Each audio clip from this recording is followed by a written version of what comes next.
Hi, I'm Ben Sasse, and I'm running for U.S. Senate here in Nebraska. I want to talk to you about a story I read this week that encapsulates why the American people are so fed up with our federal government. According to the report, members of Congress, both Democrats and Republicans, have been working frantically behind the scenes to exempt themselves and their staffs from some of the most punishing, costly aspects of Obamacare. And in a rare display of bipartisanship, the White House agreed to essentially rewrite the Obamacare law so that taxpayers are still on the hook for paying insurance premiums for members of Congress and their staff. One congressman actually complained that he might not be able to afford to pay his Obamacare premiums because he is stuck making only $172,000 a year. Could these people be any more out of touch? Now let's set aside for a second the fact that the executive branch just rewriting laws that have already been passed is totally unconstitutional. Instead, let's talk now simply about the rank hypocrisy of all of this. The American people firmly opposed Obamacare before it was passed. It was rammed through anyway via a dishonest legislative gimmick. And now that it's on the verge of being implemented, the very people who forced Obamacare on the rest of us demand to be exempted from the most punishing aspects of it when it applies to them. This is crazy. Not everyone in Washington, however, is playing this game. There is a Republican amendment in the Senate to eliminate the insider's exemption. And this is smart because one of the best tools we conservatives have to repeal Obamacare is forcing our elected officials who voted for this thing into the horrible system themselves. Well, as you might imagine, folks in D.C. don't like this one bit. And I don't just mean Democrats either. I'm talking about some establishment Republicans as well. According to the report, multiple Republican offices have reached out to Democrats begging them to either stop the amendment from getting a vote or to make sure that it fails if it gets a vote. This is outrageous. The millionaires in the Senate should not be getting a taxpayer-funded subsidy to pay for their health care. They don't need or deserve an extra premium support plan that's just for insiders. It is time for every Republican in Washington, starting with Minority Leader Mitch McConnell, to show some actual leadership on this issue by voluntarily giving up their health care subsidy.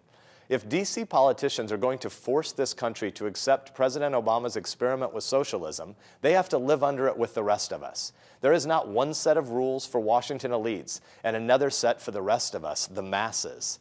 Perhaps a history lesson is in order here.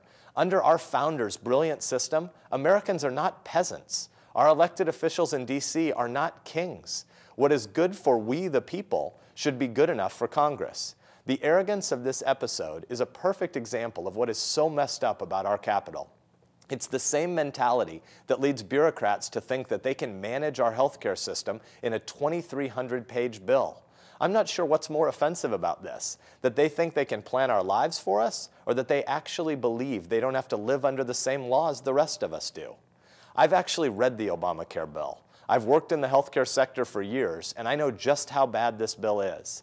That's why I crisscrossed America in 2009 and 10, explaining the bill to companies and warning them what it would do to their businesses and to their employees' families.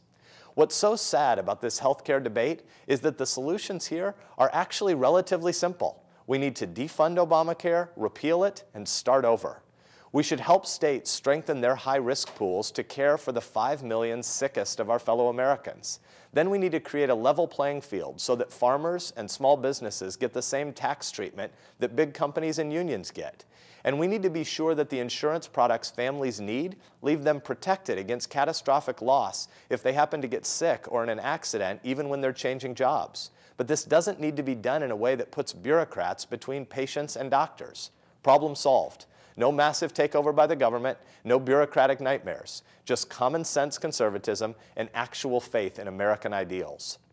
This is why I'm in this race. Just look at our government. We have Democrats who believe they can plan our lives better than we can.